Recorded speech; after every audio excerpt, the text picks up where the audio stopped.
I'm in two-term, of course. And the reason is very simple. That time, and up to now, I looked around, I joined, and I've never regretted. And I will still support the ideology and challenge the others who want to form government, because all these parties, the UDA wants to retain and continue the second term. Others want to come together and form a new government. Look at them critically and see their ideology. One of the parties is from the mountain, and I have no hatred or ill motive about it.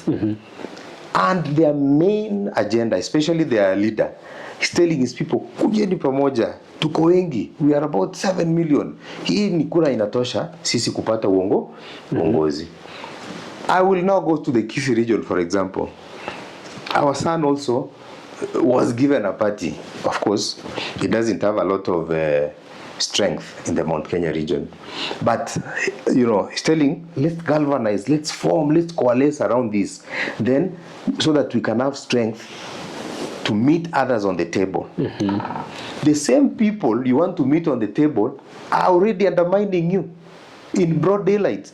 They are already telling you, nyinyi ni wachache, nyinyi mnatembea kama miti, you are just one person, nyinyi mnataka tu kukutana kwa mahoteli, and those are the people you want to take us to. Usually, some of these things are not rocket science. You should read the times. So in short, in 2027 you will vie on a UDA ticket. On a UDA ticket. And you are not supporting Matiang'i presidency. Matiang'i has not even declared that he is vying for presidency. He has just said he is a candidate and is negotiating with other opposition leaders, and he is saying he hopes to be given the ticket. He has not yet and he has said if he is not given the ticket, he will support whoever is given. So he has not come out straight to declare. How I wish, I'm not saying every presidential candidate must have his party. How I wish my elder brother Matiang'i had his quote-unquote his political party. I don't like to be in a situation where he's finding himself, where yes, you are a presidential candidate, or you've been, he's basically been promised a ticket. Yes, of Jubilee. You see that? And then when you get there, you find the party has its own internal structures, and the party has the people who call the shots. So, it puts you in a very awkward position. Anyway, I wish him well.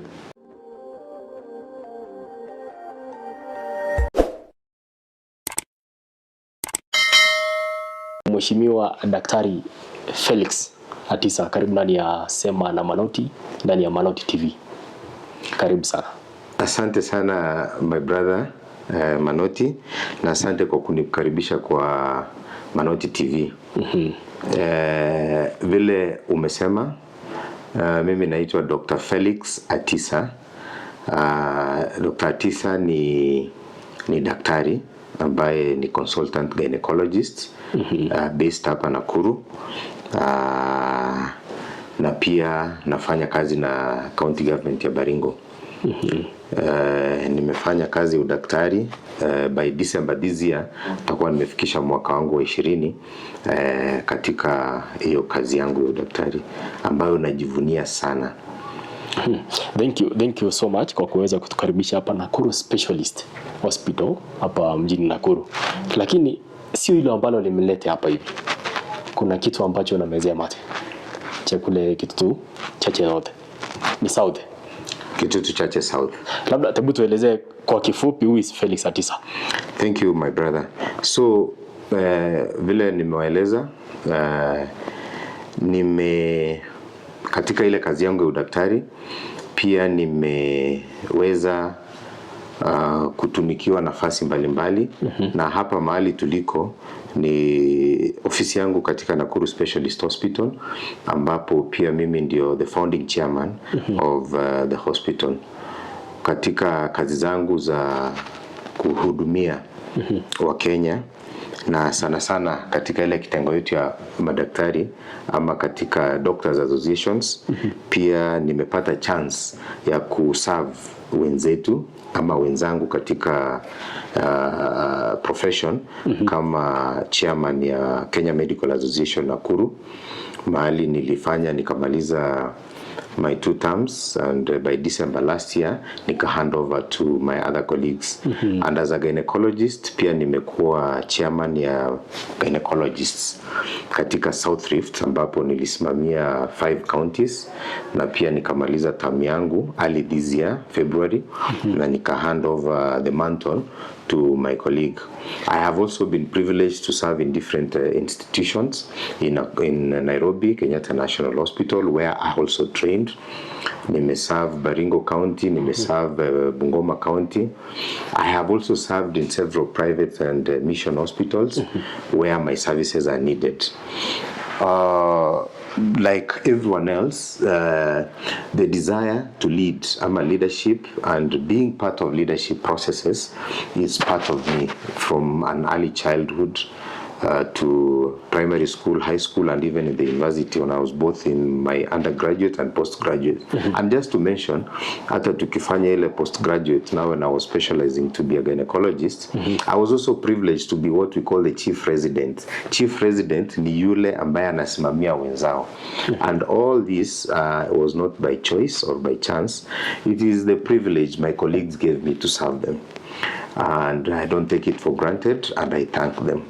In Baringo, in my earlier days as a medical officer in the year 2009, 2010, I was also privileged to serve. That was long before devolution. I served as the district medical officer of health, and it gave me a lot of experience, especially in far to reach areas, in hardship areas.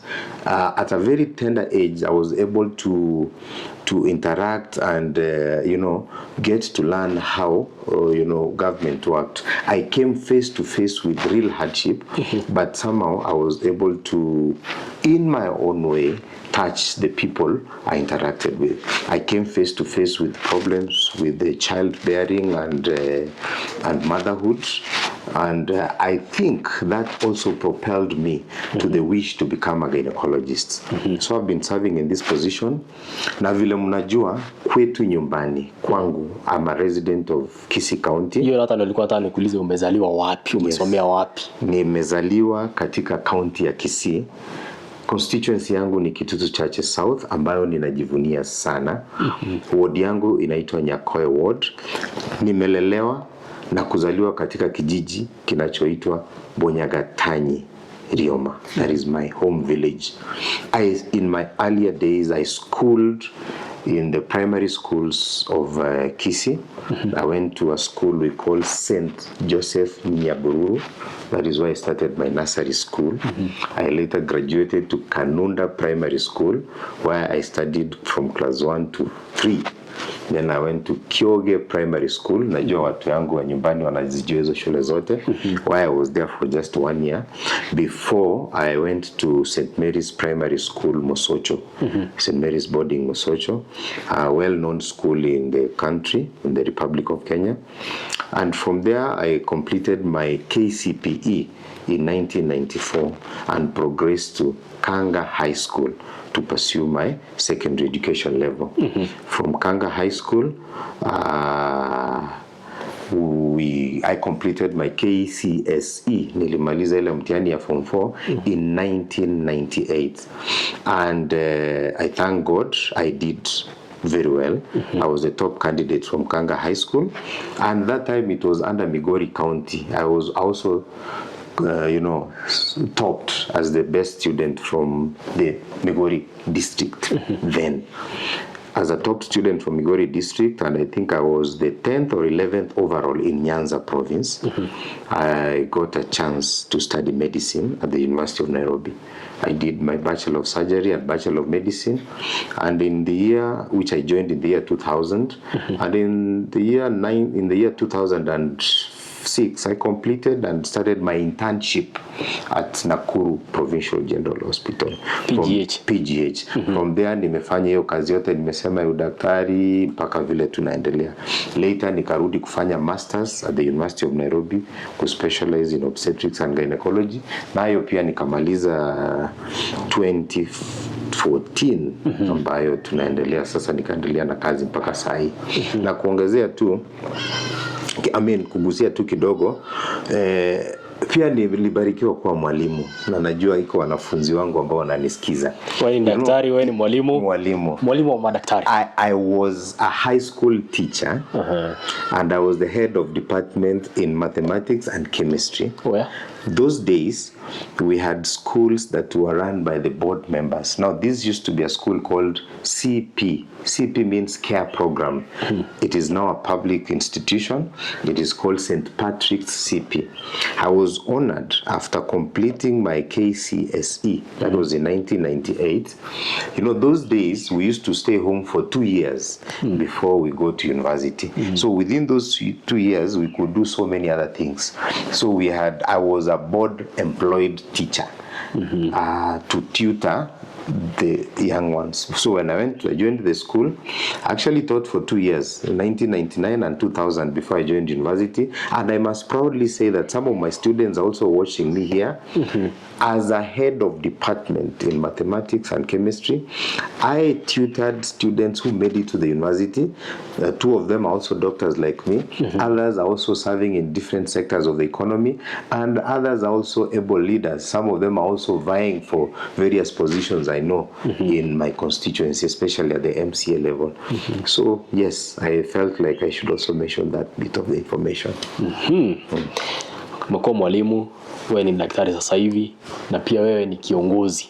Asante. At different levels. Yes. Sasa labda tuje hapa hivi.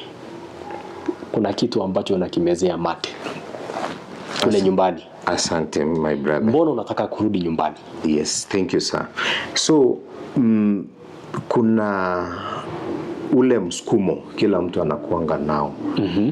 Tuko na different professions. Kila mtu tuko na walimu, tuko na engineers, tuko na journalists kama my brother Manoti, and all those professionals. Pia hata hapa kwa kazi ya daktari ambayo najivunia, msukumo wangu pia umekuwa kila wakati nikifika nyumbani, I feel the urge to actually work closely with the people and be part of the community development. Nimekuwa na huo msukumo kwa muda until 3 years ago. I felt like I needed to join the race and be part of my constituency leadership. Na therefore nikajitosa kwa uwanja kutafuta kiti cha ubunge wa Kitutu Chache South 3 years ago. 3 years ago. Hiyo wito imekuingia in 2023 around April. I publicly declared my interest to vie for this position. Of course, that time we were almost 1 year into the election. Post-election. Mimi nilijua safari ya kutafuta kiti cha uongozi ni mrefu. Na si kutafuta tu kiti, ni kuamua ile kazi zangu ambazo nimekuwa nikiungana na wenzangu in my village, in my churches at home and all that. I need to make it clear that niko na intention. Mimi sijui kuficha maneno.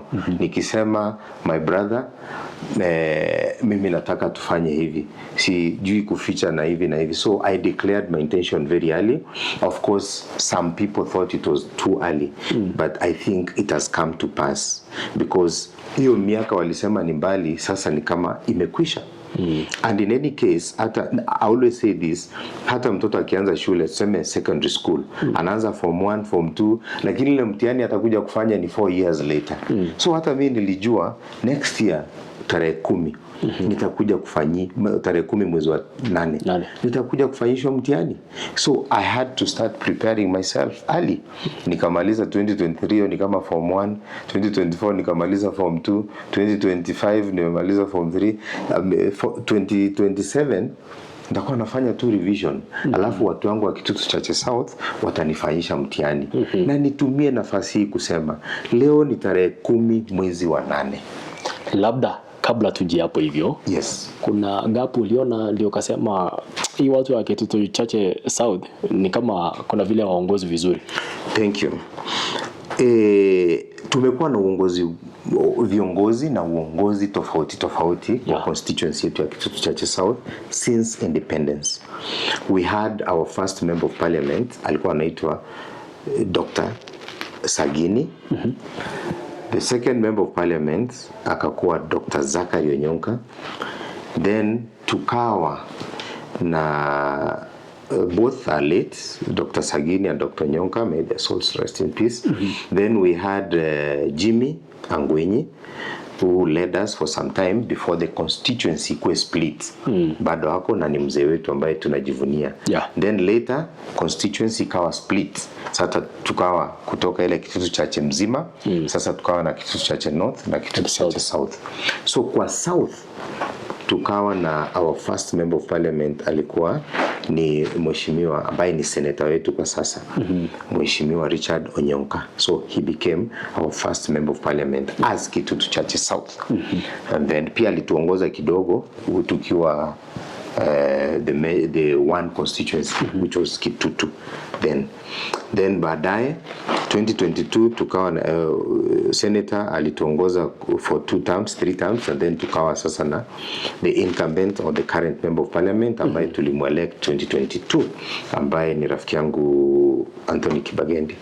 So mimi nimekuwa na haja na nimetamani kuingia kwa politics na uongozi wa Kitutu Chache South. Si 2022, hata mbeleni nilikuwa nataka.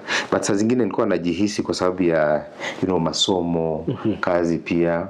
Wacha nimalize maneno yangu ya masomo. Even as early as nikiwa university. I have looked at all those leaderships vile nimesema, but sasa my focus, na nasemanga hivi, kila kiongozi na kila uongozi ambao tulikuwa nao had their challenges. Our first ever members of parliament, the main challenge ilikuwa ni kuset kuset office, kuset structures and all that. They had their own challenges. The second generation members of parliament, they had so many other issues they're handling. Currently, we always focus on the current leadership and we challenge it. I have been greatly let me not say, wacha nistumie maneno makali sana, but lazima niseme sijafurahishwa na ule uongozi. Haimaanishi hata angenifurahisha bado ningeingia tu kwa siasa, because msukumo ulikuwa mwingi na watu wangu pia walikuwa wameniambia tafadhali ikiwezekana pia unaweza kuja utusaidie. But the main for the last 4 years, kwa sababu sasa miaka 4 imeisha tangu wawe kwa ofisi, na nimemulika, nimeona na nimepata reports ambazo vile kazi inaendelea. Because kazi yetu ya representation, kazi ya MP representation, legislation na oversight. Kitutu Chache South, we feel overwhelmingly unrepresented. Aendi bunge ya wawakilishi kwa bungeni. Kumaanisha nini? Member of parliament kazi yake ya kwanza ni kurepresent watu yake. When I talk on my behalf and watu ya Kitutu Chache South, everyone feels unrepresented. In which way? Why am I saying everyone feels unrepresented? Kwa sababu mbunge ambaye tulichagua 2022, mimi binafsi na the greater majority ya Kitutu Chache South residents feel our member of parliament, with due respect, represents himself and his interests. He does not in any way represent the interest of us, the people of Kitutu Chache South, who elected him. Number 2, we feel that our member of parliament has not done enough legislation to represent our interests. And finally, in oversight, we feel that he has done a lot of oversight for his own benefit, but not to the benefit of the people. He has tremendously excelled in isolating the people of Kitutu, Chache South from the rest of the country. And that is his major agenda or his major achievement, because that one he has done. The people of Kitutu, Chache South, because we cannot all go to parliament, we cannot all shout and say our needs, our representative should be able to make us feel part of an establishment. But it is clear, it's day and light, that through his actions or inactions, he has succeeded to isolate our people from the rest of the system, from the county level and even to the national level. And you'll allow me to say this. It is not wrong for people to be in opposition or in government. Yeah. And in any case, no one goes to election to be in opposition. Ni election inaisha, mmoja anashinda, forms government, mmoja anashindwa, becomes opposition. Yes, they were elected in the Azimio coalition under ODM. Yeah. Therefore, they became opposition because they lost. But our people did not expect that we must remain opposition and just oppose anything for the sake of it or for publicity. And you can see, he, even in the same opposition that he landed, or therefore Kitutu Chache South found itself in, he is not even in the original Azimio. He's on ODM on paper, but we already know the party propositions or the party alliance that he has already made.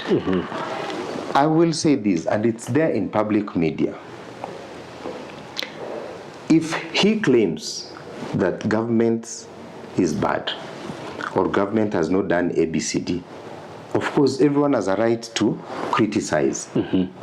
So then he claims to want to lead us to the opposition and a united opposition and into the future government. It is now day and light. It's clear like day and light. In his latest utterances, we can clearly see that he is targeting an individualistic agenda.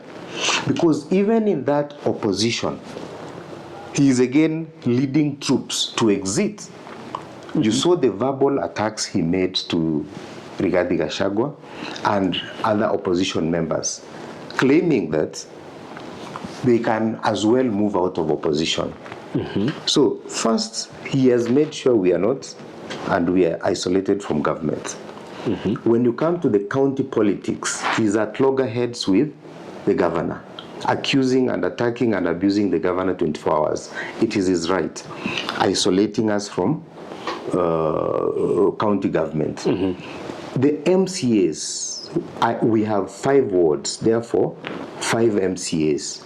Surely, there is not even one MCA you can work with as a leader, as a member of parliament. He is at loggerheads with all the MCAs. And that means there can never be coordinated development in our constituency. Because when you go to Bogeka ward, he's fighting the MCA there. When you go to Bogusero ward, he's fighting with the MCA there. When you go to Kitutu Central ward, he's fighting with the MCA there. When you go to what you call the Nyakoe ward, he is always peddling rumors and undermining the MCA there for known and other unknown reasons. Same to Yatieko ward. He is fighting with the governor and then the national government. Now he's again at loggerheads with the so-called united opposition that is part of the leadership. Surely, my people of Kitutu Chache South, is that the direction we want to take? And these are in public domain. We know that he has always claimed that government is fighting him or attacking him. It is in public domain that he attacked a citizen, a private citizen in a restaurant, punched him and kicked him. Then he was sought to be arrested. what was the first escape? He claimed that the government wants to arrest him. Was the matter reported? Yes, it was reported. The matter is in court. But he quickly went to the media and claimed that the government is pursuing him. Who then fights for the rights of the guy or the gentleman he attacked? We have seen that when we joined the race in 2023, and this one I want to put it square on his table. You remember, for those of us, to Chache South, when we entered into the race and declared that we are coming for this seat in 2027, he quickly coined a very derogatory term, referring to us as some small rats. Some small rats. He called you rats. Rats. Some small rats, not even big rats. Small rats. Small rats that have been sent by the senator to fight him. That one he can deny or not deny. Senator Onyonka. Kibagendi himself referred to some of us as small rats that have been sent by the Senator Onyonka to undermine him. That is in 2023. That was in 2023. Yeah. I'm now wondering where those rats disappeared to and how all of a sudden... You are one of the rats. I believe I was one of the rats who was sent by then Senator. So I'm wondering how was it true? Well, of course, I'm not a rat. That's number one. Therefore, it is. Were you sent? I was.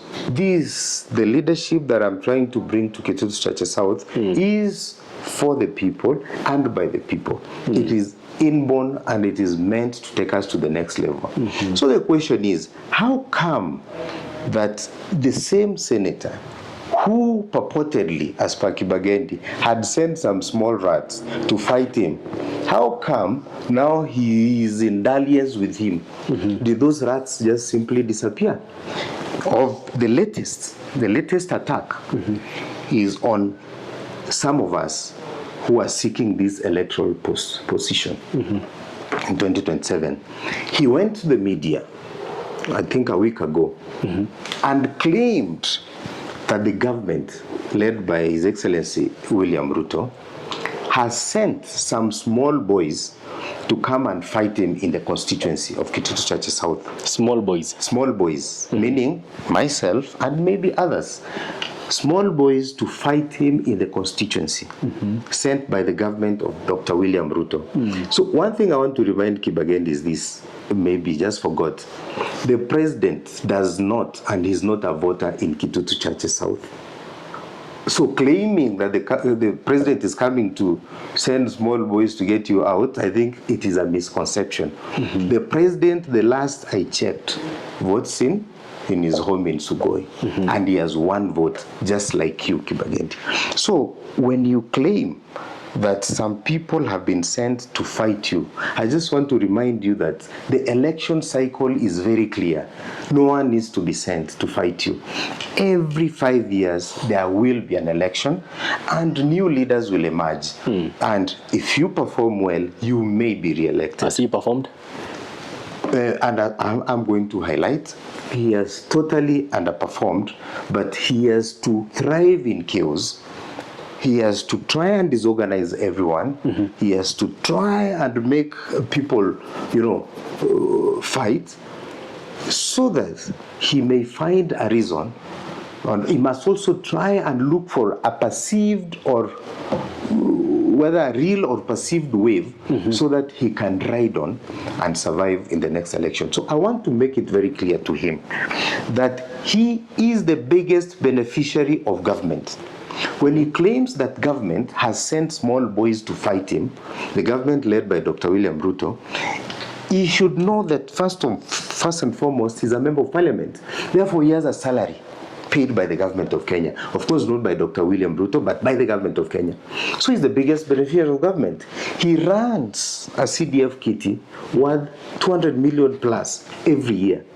So who are these small boys who've been sent to fight him? Who is the small boy? I think it's him, because he has a kitty, 200 million by the CDF, he has a salary every month, and he is busy claiming that we have been sent. to fight him. How I wish then, now that he has claimed so, then the government and the United Democratic Alliance Party to empower some of us and actually give us those resources and then prove to him that actually government can send. That notwithstanding, we need to make it very clear. None of us, at least not me, has been sent by government to fight him. He is government because he earns from government. He has a kitty run by government of 200 million plus. And just to remind him that he was the biggest beneficiary of the deputy president.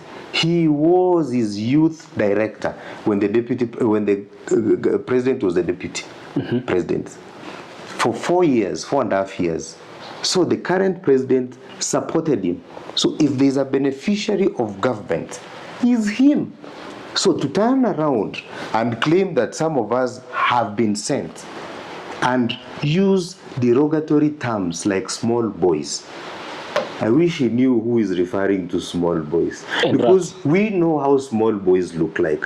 I think they look like him 3 times. Why I say these are to come out clear is simple.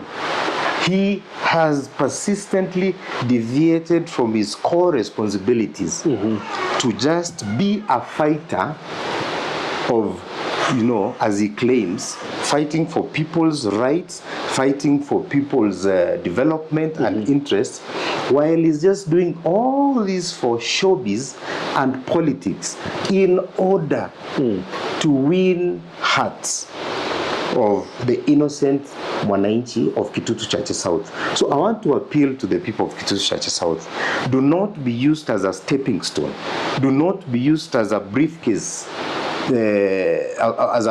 for someone to achieve other personal interests that do not in any way resonate with our people. Because as we speak today, if he claims to be fighting for his people, if he claims that development will come anyway, does he really understand what politics is all about? Not just in Kenya, but in the entire world. Politics is about lobbying, whether you're in government or in opposition. Because even the people in government, even the members of parliament in government, they don't just get development. They lobby. They lobby all the development agenda in parliament and make sure there's budget allocation. Where does he get time to lobby for us as Kitutu Chache South president when he's busy fighting all the institutions that be?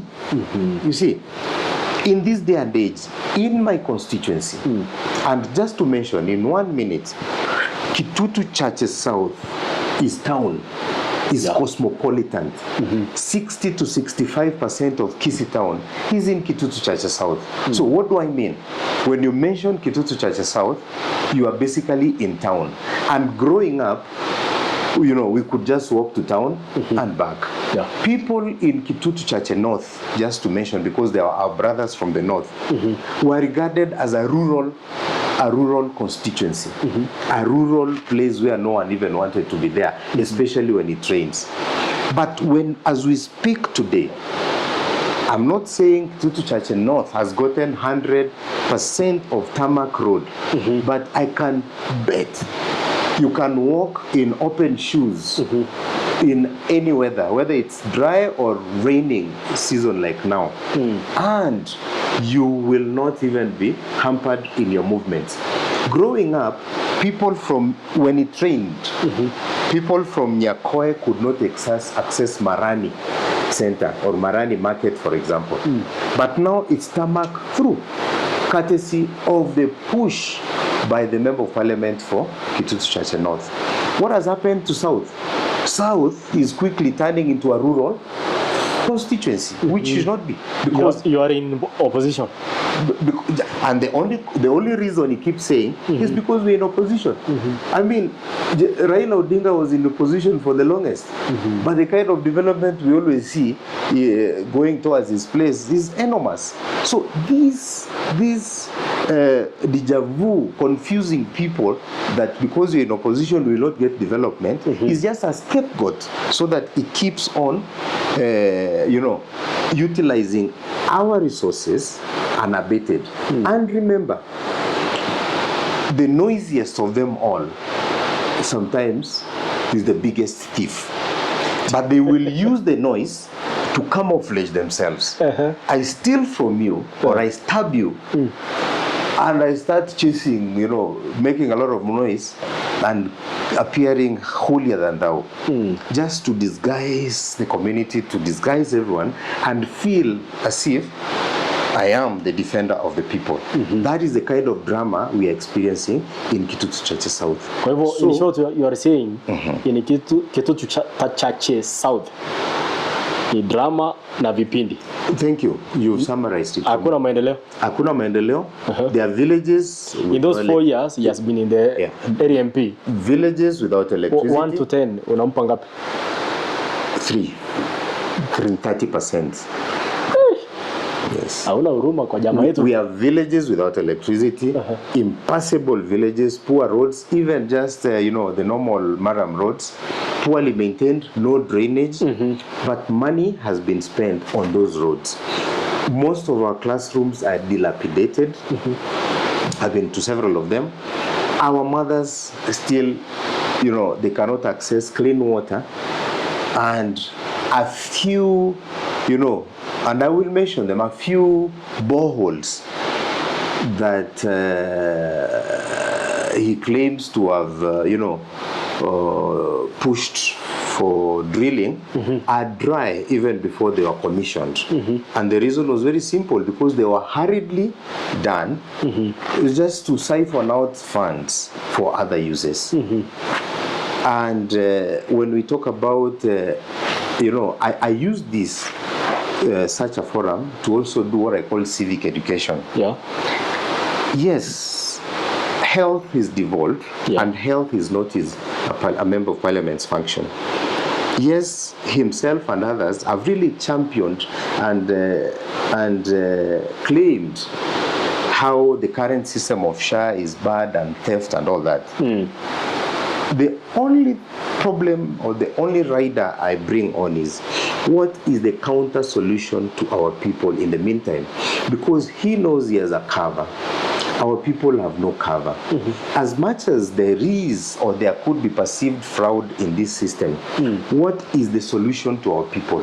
Why would a whole sitting member of parliament discourage people from registering from a social health insurance? And the same people are suffering, selling their cattle, selling their land to pay simple hospital bills. Why don't you keep your people alive for now, so that in future, the future that you think you're going to give, they can be there to experience it? Because as it is, SHA was approved in Parliament. Yes, him and others, they have approved it. We have a directorate, a whole directorate running it, and a CEO running it currently. Despite the challenges, that is what we have.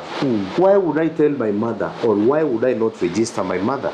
As I fight the wrongs in SHA, what is the solution to our people who are dying in the villages? So Kibageni is not giving the solutions. There's no solution, because you tell people not to register. You discourage people not to register. When these people fall sick, who is there to take care of their hospital bills? So the misconception that it is just like saying my house is leaking, therefore I would rather be rained outside than be in a house that is leaking. So why would you expose our people to no cover at all? Why don't they get this cover as we keep fighting the ills, the perceived ills of this cover from within? So that does not mean that the system is perfect, but it is the system that is working for now. Even you and me, fall sick, our children fall sick. When we go to hospital, we present SHA as a card, and it covers us. So why would I go to the village and encourage everyone to take SHA? Because that is the system for now. That is the law for now. You see, those are the kind of misconceptions where you whip the emotions of people and then get into your vehicle and go to Nairobi. Let the people leave the people suffering in the villages. So those are the issues that I want to, address head on. And within the next 365 days, I know our people of Kitutu Chache South shall have made a decision that we no longer need noise, activism, and so many other hulabaloo that happens in politics, but we shall focus and settle down to leadership that delivers for the people, not leadership that delivers for an individual. You don't fear him? You don't? You don't fear him? Thank you for the good question. Unajua tumesikia yes. Uko mnaenda gym sana. That's a good one. My brother, fear is a perception, and I will use an analogy, and I'm not calling anybody a dog, but all of us have kept dogs or have interacted with dogs. Sometimes the dogs that make the most noise are the most useless dogs to even guard your home. The real dogs that can guard your home and bite are the quiet dogs that know their job. So I am the quiet dog that knows its job. When given that job, I'll execute it. I will represent, legislate, and oversight. Don't be worried about the noisy dogs, because when the real enemy comes, the noisy dogs coil and run into the house. That is the kind of leadership we have. So, the dogs that bark so much, you let them bark. But there is no fear. Do you go to gym? I am healthy, and I will say this as a doctor. Let me just clarify. According to WHO standards, World Health Organization standards, I thank God I'm healthy. From my pressure, sugars, BMI, and everything. Yes, I go to the gym to keep fit. I don't to just keep fit and remain healthy. So I don't go to the gym to be strong enough to fight people, because I know how to fight when matters fighting comes. Verbally, physically, intellectually, and everywhere. I've always won my battles. This is a small drop in the ocean, and we shall overcome and we shall win. And I'll encourage everyone to go to the gym, by the way, for purposes of health, for good health, for everything. If people have intentions of going to the gym to fight others, we wish them well, because they'll be disappointed. It is 1 year to the general election. Yes. Next year, 2027. Do you have any good plans for Kitutu Chache South? Thank you, Thank you, my brother Manoti. Asaba mintowa Kitutu Chache South. Lero chitariki 18 igotwatigire exactly omwaka oyomo. Meaning, next year, a time like this, we shall have done the elections. Na inkinata kamba te tuakwanire, but itagete in the next 1 year, and that is part of my manifesto. The plan yane iseinwe. More aware, I do not personally wish to come and impose. Usitari chengo chakoba forcinga wekamba agachere a dam. Remote ete school. Usitari ngo chakoba tenga wekamba agachere a factory okorosia makonge. Remote ete factory okorosia avocado. Nta ete torosia manifesto yaito na inwe. And that is why tuarosiri chi group isano, actually chi group sita. Chikoro kunga Dr. Atisa ward. Isi ward cheto isano nduwate we have 5 groups. One for Kitutu Central Ward, eyende for Nyakoe ward, eyende for Bogeka ward, eyende for Bogusero, eyende Nyatieko. Chi group which is not just kuramana. No go discuss kumanyanga inki geta keire. Kere ward, kere ward very unique. Ntuma eti generally kere ward neta eti chipara chingia. Kere ward neta eti mache. Kere ward neta eti chinyagitari chingia. Kere ward neta eti skuru chingia. Kere ward neta eti stima. Na ende kere ward mtuta eti tonyora abangina n'abagaka bali ndrebuya ne vijana binyorete gasi. Na ende bire empowered. Kere ward neta eti chibasari. But beyond there, kere ward nchire chiwate special needs. Chi ward nchire stari weteka maybe. Kimine tingo mo jumbe nero chakoros chipara chionsi chi ward. I want to bring leadership. I give this always as an example. Ayenaiche munomondo. Omotuoyo to koragasi miore tari okoragasi. Kobokongo okoragasi ende tari okoragasi. So I want to look at leadership here as one unit. We are like a human being. Tingo cha okorega sinya tingo kuana no mo MCA. So I want to closely work with aba MCA babaito baro na bali bawo chigochoru, so that chi program chi MCA weka chisoana ne chi program chia ne mune member parliament ne chi program chi a county ne chi program chi national government, so that into tuara duplication of duties. Nyomo MCA ga kuagache borehole kiombeta inche muno mojumbe tali rasma na nemi okena inche mbeke borehole roro. We sit down because we are one community. 5 wards, but having one conversation of development. My aim is to extract the manifesto. I will come and tell you everything I have for you. Lakini monte vinga haya igaige ndogetu chandete mono na mache tali stima. Korodre igaige ndogetu chandete mono ga is this and this. So, and to leverage on the existing structures. In my engagements, nintagete so mwako yogocha before to end the election. Tumanyanga, how do we harness all those resources?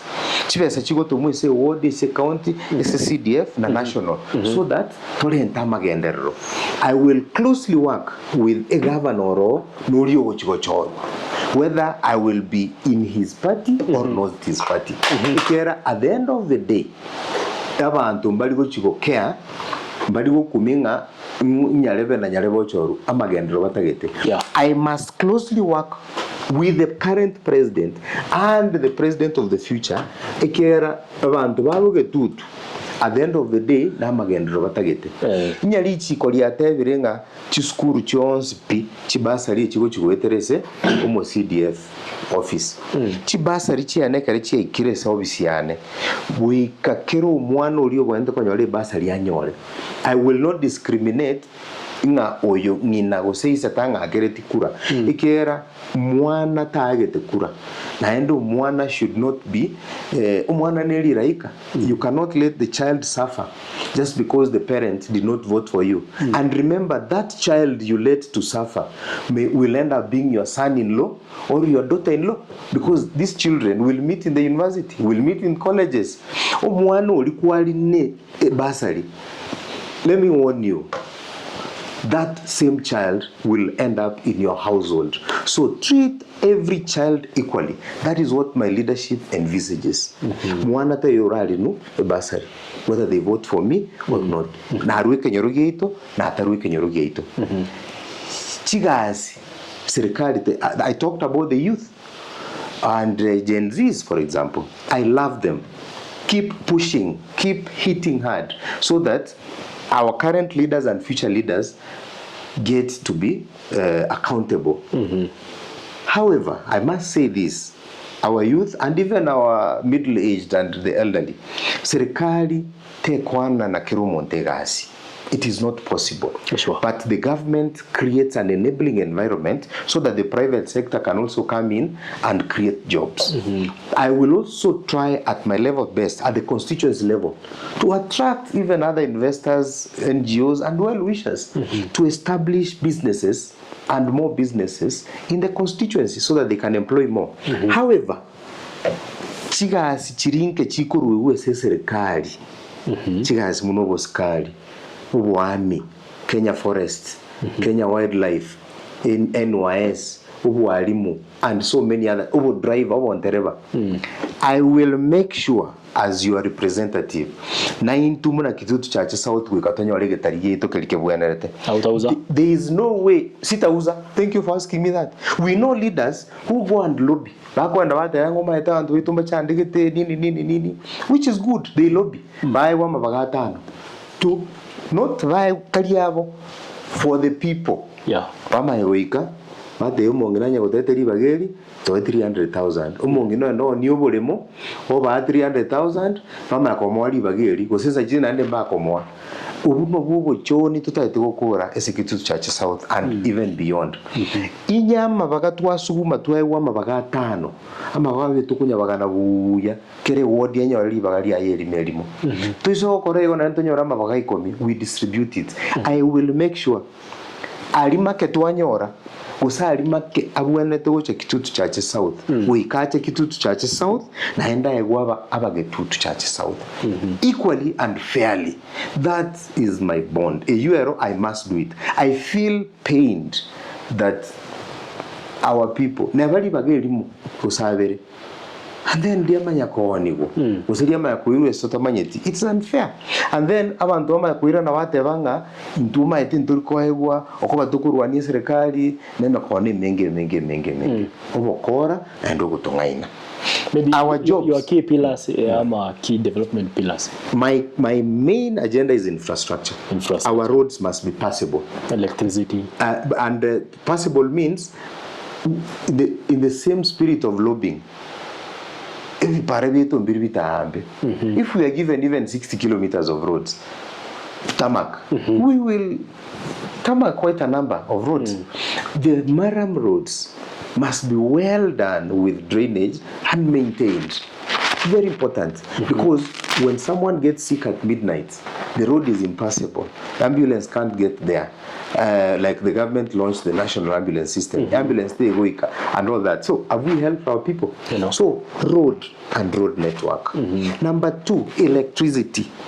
Every home should be lit in this day and age. And it is about lobbying and ensuring government budgets. I mean, by the time we have a budget of 3 trillion and it's even expanding, why can't our villages also be considered? And this one, I must be very selfish. Kitutu Chache South.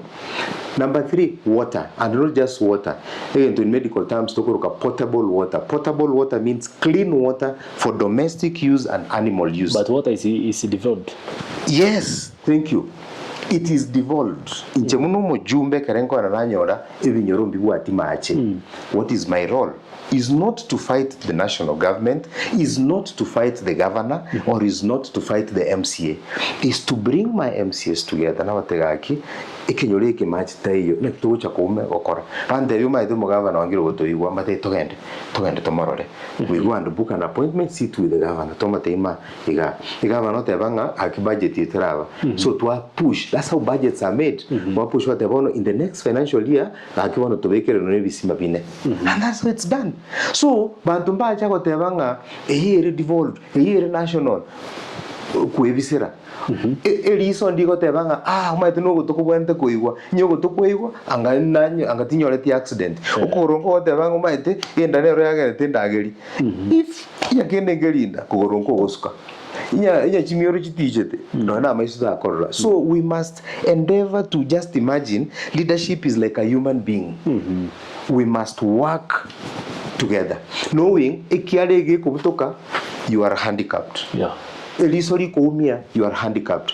So you cannot blame the MCA. For example, my MCA ni yakoe motevinga tarakore ene para yae ne pare yunere kwenda mwane igono njira akonyeke.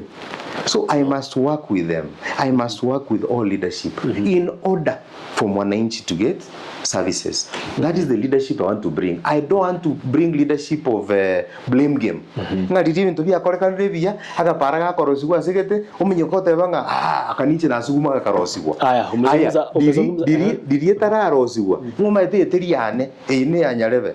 That is stupidity. Dr. Atisa umezungumza mengi. Yes. Incoming MP Kitutu Chache, South. Yes. Unajua mama pale kijijini wanajiuliza chama gani? Thank you. Sasa hizi siasa pia ni chama. Yes. Sasa hizi umesikia kuna ile chama ya masikio. Yes. Kuna ile chama ile nyingine ya Wilbaro. Yes. Vyama ni vingi. Yes. Uko wapi? Asante my brother Manoti. Na mimi ni mtu ambaye nakuanga na msimamo. Na msimamo wako utakupeleka mbali ama utakurudisha nyuma. Na hilo swali umeuliza niko chama gani, si kina mama tu wa vijijini wanauliza, kila mtu anauliza. Right now people want to know where are you, who are you affiliated to, where are you associated and all that. I want to say this in 1 minute and then I will tell you where I am, because that is where I've been for the last 3 years, actually 3.5 years. We have belittled the institution of political parties in Kenya.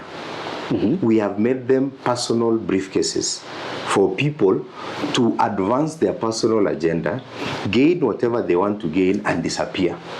We have made them, hata kuna wengine shamelessly, current members of parliament and other leaders, senators, governors and all that, who say, unajua chama ni nyumba tu ya kupata nayo.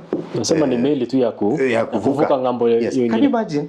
Those are our elected leaders saying chama ni kitu tu ya kutuvukisha. Kama ngazi tu. Nikifika huko nitaamua vile nitafanya ama tutaamua na watu wetu vile tutafanya. That is outdated kind of thinking. Political parties are the basis of politics. They are the cornerstone of a stable political country, because it is the same political parties that win and form government. It is the same political parties that form coalitions and form government. So if we chicken and say political parties are just ni nyumba tu za kupitia, that is the wrong mentality.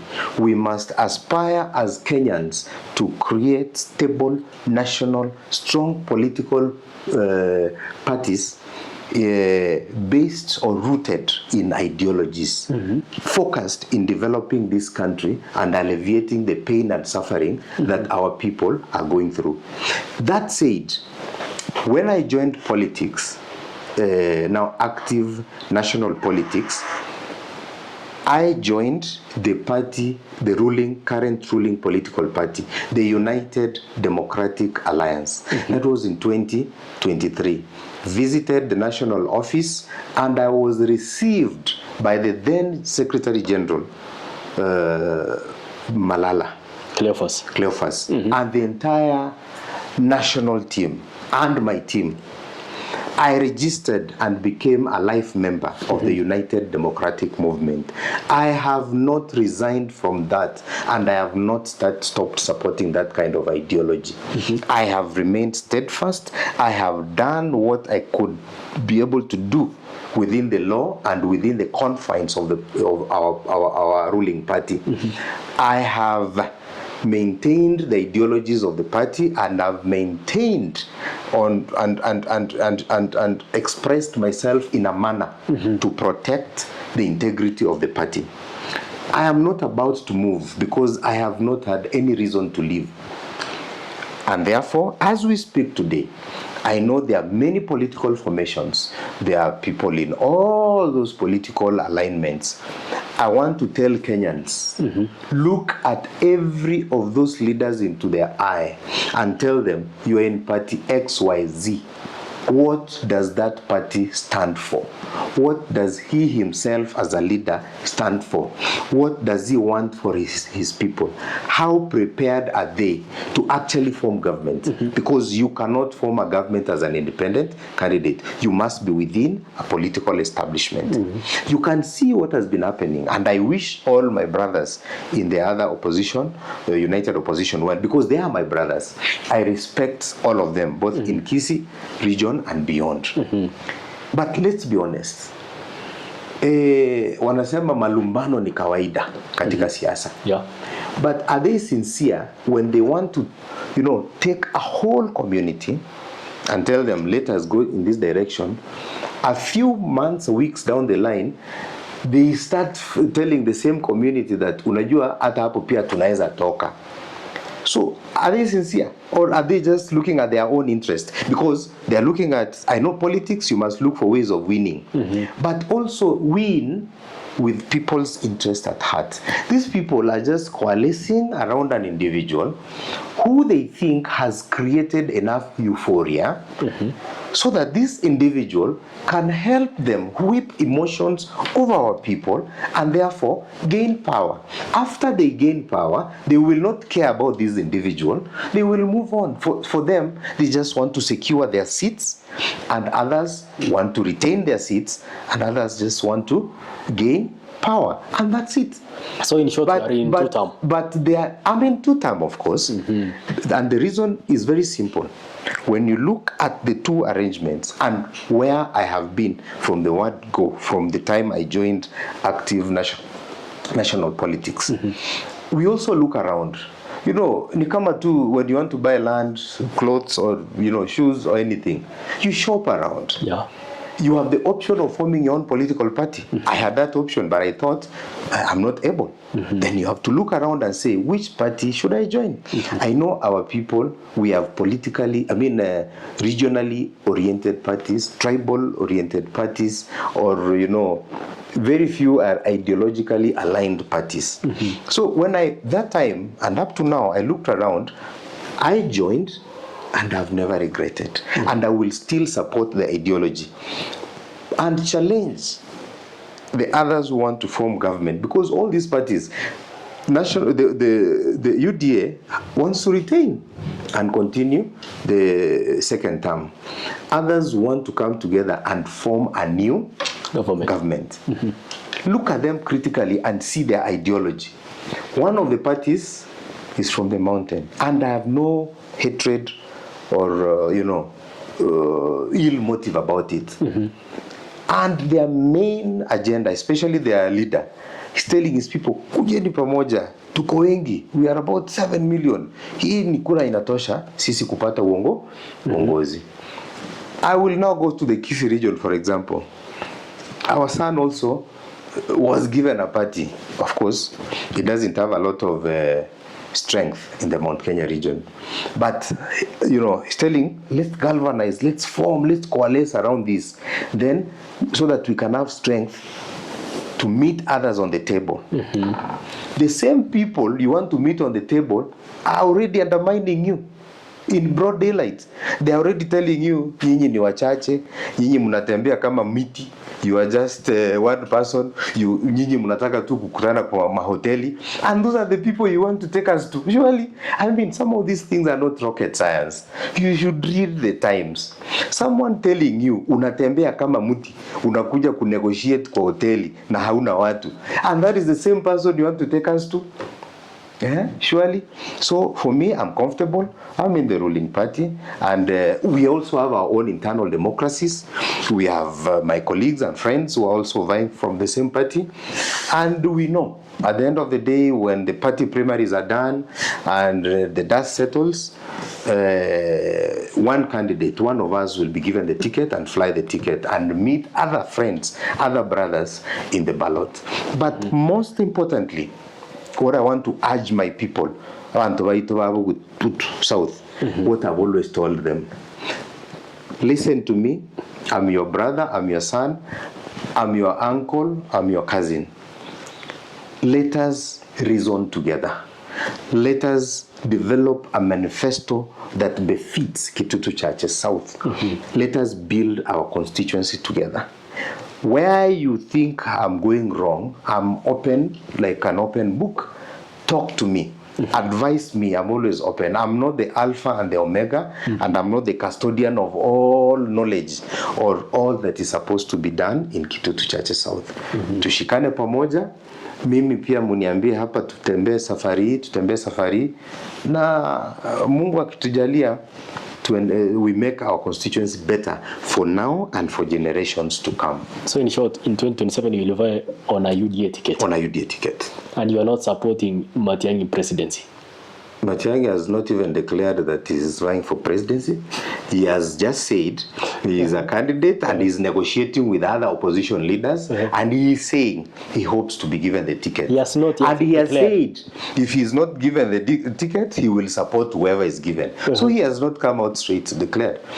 President Ruto has already declared. If he declares, then we will wish him well. If he declares, I mean, what if he's given the ticket? I think that's what the question you're asking. We will wish him well, and because we have 365 days to elections. Sasa pia lazima watu waanze kujipanga. Hautampa kurako. Utapea. He's not in the ballot. He will not. Auogopi hiyo wave ya Matiang'i sababu sasa hivi in Kisii County and Nyamira watu wanasema kama uyuko na kiongozi wetu Matiang'i. Yes. Wewe ni nyumbani. Thank you, my brother. In 2022, Azimio had the upper hand in terms of wave in Nyanza, isn't it? Azimio was the wave, like the winning side in Nyanza. In Nyanza. That is Kisii and Luo Nyanza. Kisii Nyamira, isn't it? Yeah. Can I shock you? UDA had the highest. We have 9 constituencies in Kisii. 9. UDA took 4. UDA was Kenya Kwanza, was the underdog. They got 4. Azimio and the UDA got 3. And a few other parties got 1 each. The UDA MPs I'm talking about is the Honorable Silvanus Osoro, Chief Whip, the Honorable Japheth Nyakundi, the Honorable Zahir Janda, and the Honorable Alpha Miruka. 4. Against so-called wave.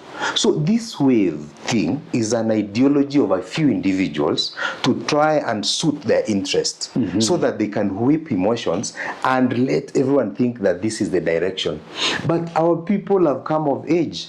They know how to elect their leaders. They know who is taking them for a ride, and they know who is taking advantage of others and the people.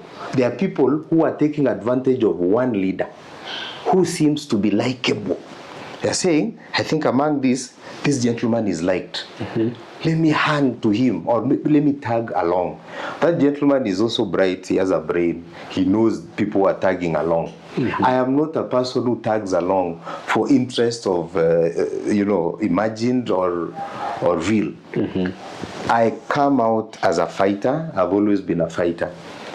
With ideologies, we will always meet on the table. And I tell you, after 10th August next year, you will see all this noise will fizzle out. Their true colors will come out. The same person they claimed to like, they will quickly abandon him because they shall have achieved what they want. Of course, they say politics about interests, and therefore their interest right now is to create a perceived wave.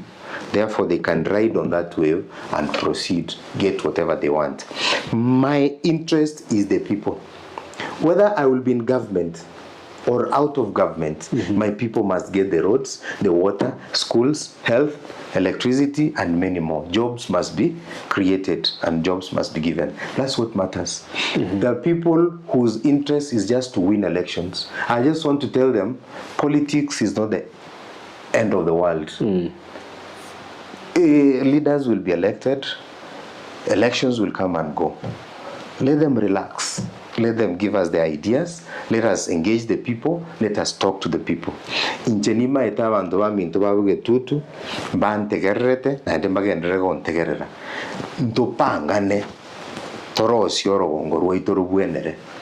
Politics aside, waves aside. There shall be no wave in Kitutu Chache South. A leader shall be elected in Kitutu Chache South. Wave notwithstanding. Yes. Kwa hivyo unasema Rais William Ruto almaarufu Kasongo 2027 atapata kura Kisii na Nyamira. He will get about 60% of the vote. That is my own prediction, and I hope God he will get about 60%. And I hope God gives us health and life to be here next year and discuss this after the election. I will be very much willing to revisit. You like his leadership styles? Let me tell you, yes, because first a leader must be decisive. You must have a leader who at least has an agenda and wants to do this. He may not be popular. Yes, agendas. Yes, a leader must give you direction, isn't it? You must also, as the one being led, have an idea. Yeah. We have people who are clueless, but they are just subjects or projects of people. They will be there, and don't ask me to mention names because I will not mention, but they are there. We have people who will be puppets of others. Before they even decide which road to construct, they have to call someone and ask, you know, that is the worst mistake we can make as a country. To have someone who is our leader but has to look back and ask, you know, being manipulated from somewhere. One thing I admire about the President William Ruto is that, you know, against all odds in 2022, I'm not saying he's an angel, but against all odds, he won.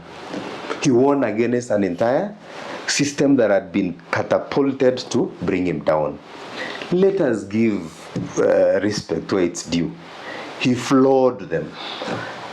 A few of those characters have ganged back to teach him a lesson, to tell him, we must make you one term. They have no idea what they want to do for Kenyans.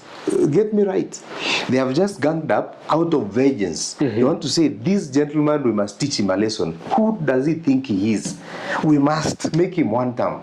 So their happiest thing is to make him one term. That yes, you beat us, but we must make you one term. I think he will floor them. So what they've done is to run a negativity propaganda against him. Make everything, let me tell you, and I respect Uhuru, I really respect him. But during his leadership, of course his deputy was William Ruto. I know you and me were in this country. We reign, I mean, there are moments where we could stay for like a whole weekend without fuel. I remember personally, I know the prices are high, they are also high, but I remember there is a time I missed a flight because there was no fuel in the entire Nakuru until I was called by a friend at 2 a.m. I've been told that there's total petrol station at Barnabas at 2 a.m. and there's some fuel. Trailers have been seen there. I rushed there and I was able to get some fuel, but by the time I got to the airport, the flight had already, I missed a flight. What am I saying? In Ruto's time, costs notwithstanding, our pumps have never gone dry for the last 4 years. Yes, the cost is high, but you have not gone to a petrol station and been told, leo hakuna mafuta ama utapewa lita mbili. You and me know, there are days we used to go to a supermarket. You want 5 kgs of sugar, unaambiwa hapana, we are rationing. You will only buy a maximum of 2. So you have to give your wife money. Your wife has to go, you give your kids money, so kila mtu akuje na kilo mbili mbili. So what I'm trying to say is this. Kenyans, let us not be used. Politicians always use us. I am also a politician right now, I know. So I'm not trying to be holier than thou. But remember, there is a clique of politicians who are now behaving like wounded lions because they were thoroughly wounded in 2022. They have ganged up. They have used all propaganda machinery. They've whipped people's emotions just with one agenda. Some of them have come out in the media. I'm sure you've seen. When you ask them what's your agenda, our agenda is one, to make Ruto one term. Full stop. So after you make him one term president, if you succeed, then that is when the rubber will hit the road. This country will be very confused because they will start fighting amongst themselves. Because they had no agenda. Remember, they told you. Some of them have said, I can even quote their names. I can even quote their clips. Our agenda is one. Get him out. Once he's out, 50% of our problems are sorted. And people clap. You see? that is a dangerous leader, and that is a dangerous movement. Because after you achieve that, then you go to the office and find, yes, we have to raise taxes to fund this project. Oh, civil servants and other government officers have to be paid. Oh, government vehicles have to be fueled. Oh, schools have to be fed, kids have to be fed, and so many other things. So let's be serious. I'm not against the opposition, but I mean, it is good to work hard. If I'm working hard this way, also work hard. If you convince the people with one term, I mean, I'm also a Kenyan. At the end of the day, we are a democratic society. The best idea or ideology will win, or the best leader will win. But I always say this from the bottom of my heart: no leader is an angel, not in Kenya, not anywhere in the world. No one person can take us from third world to fourth world, or from third world to first world. No single leader. But an ideology, an idea, a dreamer can lead us there. And just to add that, a dreamer. And this Singapore story that even the United Opposition keeps hitting, that we are in Kenya, we don't want to go to Singapore. It is just an ideology. It doesn't mean that we must one day wake up and find our buildings as tall as Singapore and all that. It's an ideology that let us start making our cities clean. Let us start making our villages clean. Let us start being punctual, because in Singapore, if you go to hospital and your appointment was 8 a.m., at 8 a.m. you'll find the doctor there and the nurse and everything. If the exam was to be done in school at 2 p.m., it's exactly 2 p.m. So let us start. Singapore starts with self. Are we living that ideology? So this is just an idea. We are not changing our name from Kenya to Singapore. We are trying. We are saying, do we aspire to be like that? Of course, you cannot be there when our people are dying of simple diseases and ailments. But you see, when you aspire to own a plane, then you will quickly be able to own a motorcycle, motorbike, a vehicle, and move that way. So when you aspire to be first world, you will quickly start hating to be associated with bad behaviors of third world, like extreme corruption, dying from simple preventable diseases, dying from accidents that are preventable.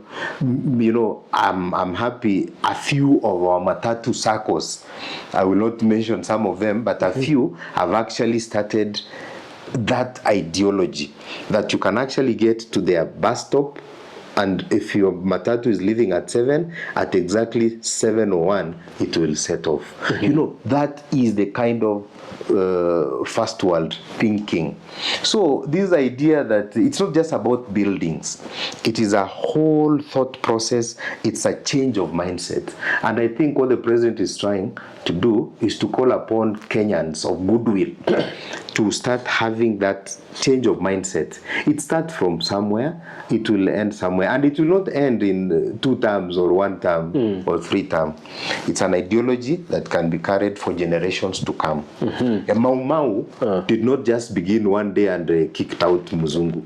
Mau Mau movement began, and after 10 years they were able to kick out the Muzungu. So it is an ideology. As we wind up, I can ask you this question. Do you think Omogosi community is united? And I've always... Because Matiang'i is here, Onyonga is there, Bagende wako hapo wote, Simbarati, baadaye mwingine watuta. Onyonga is here, ako Linda Mwananchi, ako kwa Matiang'i. Same way with it, na Kibagende kina Kalebo Gisairo. Are we one? Do we have one leader mwenye akizungumza? Kama for example in Mount Kenya, they say they have a Mwadhamaki who is Uhuru Kenyatta. Na saizi pia wako pia na Gachagua. Gachagua akisema ni this direction, it is that direction. As a Omogosi community, are we united? Yeah, thank you, my brother, for that question. And I think in the past, not today, but I think last year I alluded to that. It is good to be united as a community, but as at now, to answer you directly, yes, as Omogusi community, we are united, but we are not united politically. We are united in an ideology, because all of us, those who are supporting government, those who are supporting united opposition, are united in a better, especially those who are supporting government, are united in a better tomorrow for common Mwananchi, and especially for the Kisii region. But most of those, if not all, who are from Kisii region and are aligned to the united opposition, are united in a phrase called one term. Those are what I call empty slogans. And I've already said that, yes, so we have two camps. There is a camp that is united in one term. One is united in a better tomorrow. And just to add that,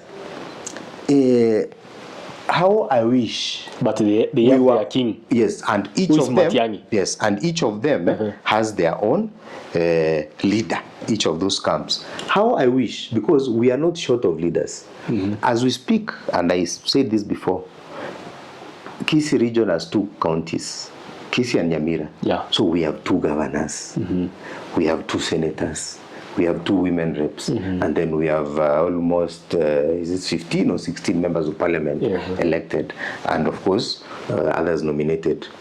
If we were truly united, that's why I said, one side is united in progress, one side is united in a political ideology. If we were really united, we can insult each other, but these leaders should be able to be calling quarterly forums, or even once or twice a year. That's what I'm saying. We don't need a future leader to bring us together. What if our current governors brought us together?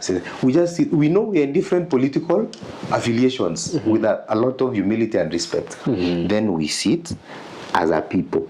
That way we'll say we are united. And remember, we are a democratic country. You should not start stabbing your brother for being in party A. We have a party called UPA. We have DCP, PDP. We have Jubilee, we have Ford Kenya, we have Ford People. In Kisii, we have Kenya Social Congress. We have all those political parties. All our brothers must be given space to breathe and express their democratic right. They can be in different political parties. But when you start saying that brother A and brother B are not our people because they are not supporting this political party, then you're being insincere, because you've already been in that party, you've secured your position in that party, you want to use that wave to block everyone out. And then you start saying we are united. United for who? For him. So, and you mentioned names. You mentioned Senator, you mentioned Okibagendu is my MP, and coincidentally they both come from my constituency, and God willing, I will be their member of parliament. You will unite them? Yes, I hope to do that. The senator is my very good friend. I love his political ideologies and everything. And he's always very particular when it comes to, fighting for the people. He has never castigated anybody who is against the party. And remember, both of those are not even in Jubilee. Those are ODM members who are not even ODM. They don't know whether they lean on Mwananchi and all that. But I know they will find their footing. But the most important thing they want to find is, where are they safest? It's not where my people are safest. Let's be honest. Because I respect my senator tremendously, and all the other leaders. But all of them, ni kama ile, you see that ideology, an antelope imeruka huko, mwili iko huko, kichwa iko huko, mkia iko huko.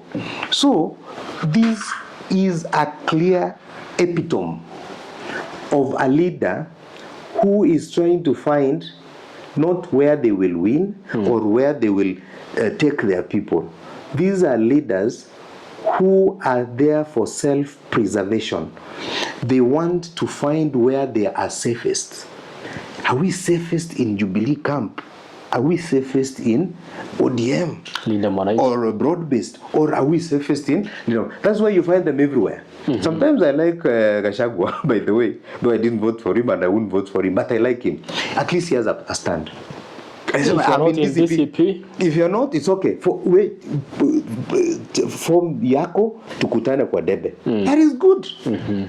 Wacha hii kuchanganya watu. As Matiang'i failed to unite the so mara uko huko, but all these guys are just survival politics. Where can I be so that nishikilie kiti? That is sincerity. I will rather be here and lose proudly, or win and win proudly and guide my people. I always understand. Matiang'i has tried his best, but in my opinion, this is my opinion, he has tried his best. He started on a wrong footing. How do you inherit a party and then you want to be a presidential candidate? Unakopeshwa chama, alafu unakuja kwa chama, unapata chama iko na wenyewe. Ukisema hivi, wenyewe wana overrule. Ukisema hivi, the owners overrule. How I wish, I'm not saying every presidential candidate must have his party. How I wish my elder brother Matiang'i had his quote-unquote his political party. I don't like to be in a situation where he's finding himself, where yes, you are a presidential candidate, or you've been, he's basically been promised a ticket. Yes, of Jubilee. You see that? And then when you get there, you find the party has its own internal structures, and the party has the people who call the shots. So, it puts you in a very awkward position. Anyway, I wish him well. That's all I can say. I'm not here to criticize him. I don't think I'm worthy of being his advisor, but that is just something I said in passing. Your parting shot? My parting shot is this. Kitutu Chache, my people of Kitutu Chache South, walk with me in this journey, and I ask you for your support. Let us build our constituency. Let us make our constituency great again. We have exactly 365 days. Let us not be swayed as a people. Let us stand together and let us elect our leaders. I present myself to you as your candidate for MP seat next year. Let us remain united, remembering that we are one community divided by 5 wards and must maintain one conversation, that conversation of prosperity today and into the future. Thank you very much. God bless you.